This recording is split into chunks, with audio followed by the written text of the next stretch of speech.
In today's video, we're taking a look at how to make delicious cornbread easy and simple.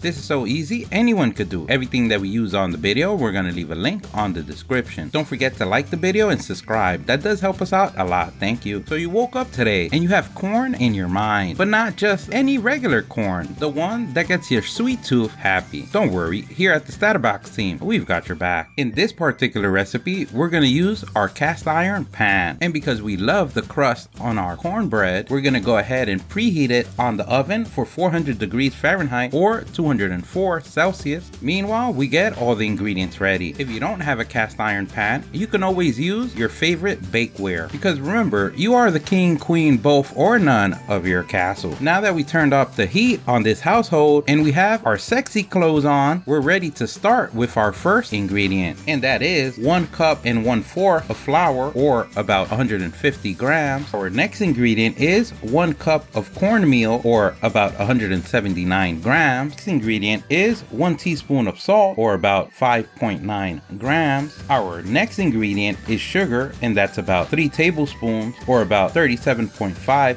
grams. If you want to bump up the flavor profile, you can always substitute with honey. Our next ingredient is 1 teaspoon of baking powder, or about 4 grams. And our last dried ingredient is baking soda, 1/4 of a teaspoon, or about 1.25 grams. Now we're ready to roll up our sleeves and show our sexy body to the world, while we make sure to use both arms for even pump. Now that we let the world know that sexy comes in different shapes and sizes, we're ready for our wet ingredient. And we're gonna get our butter first, and we're gonna use 1/2 cup, or about 140 grams, or 1 stick, or 8 tablespoons. And we do this one first because we want the butter to cool down. Once we have all the ingredients ready, we set the shiny body lotion solution to the side. Start getting ready our other ingredients. 1 cup of buttermilk, or about 225 grams. You can also substitute this with milk. We add 2 large eggs. We hit that play button on the sexy music. We mix, and if that's not sexy enough, once the butter's cooled, we're ready to add it to the mix. We unpause that music, use our other arm, and now comes the part of the video where it becomes for adults only. We mix our wet ingredients with our dried ingredients. So just like a volcano ready to erupt, we're gonna go ahead and mix this in gently until we get everything combined. Once we do, we stop because we want to avoid any gluten formation. For spongy and delicious, you don't want to overmix. If you want to make your cornbread extra special, this would be the time to add any jalapeno pieces or cheddar to the mix. We're gonna place our batter to the side using caution. We're gonna bring our skillet or bakeware. Remember, this is going to be really hot, because the last thing you want on a clear sunny day or in a holiday is to die, especially without eating. We're gonna drop 2 tablespoons of butter, or about 28 grams, on the pan and swirl it all around. Coat the entire bottom of the skillet or pan or bakeware. Once the butter is sexy and melted, we're ready to bring in the batter. We're gonna drop it in the center, and just like the great artist that you are, we're gonna shape it to our desire. It doesn't have to be perfect, because it's homemade, is made with love. Now that you showed your art skills, we're ready to take it to the oven. We're gonna leave the oven at the same temperature of 400 degrees Fahrenheit, or about 204 Celsius, for a maximum of 25 minutes. Remember, if you need to give it any extra minutes for it to dry up a little bit, you can always do that. Remember, this is your castle and your rules. Who does not obey does not eat for the holidays. Now that the 25 minutes are up and we did the pick test and we got all the systems go from the control tower, we're ready to take our guests to the cooling rack. You can pat yourself on the back for a job well done. You have become the epitome of sexiness, sexiest mixer in the world, a wet and dry master, cornbread flipping machine that with coolness reigned over its castle again. Don't forget, if you liked the video, please give us a thumbs up. That really helps. If you have any questions, place them in the comment section below. Either someone on the StatUpBox team or someone on the YouTube community can help you out with an answer. Don't forget to subscribe, follow us on social media. Thank you for watching, and here's a link to our latest video.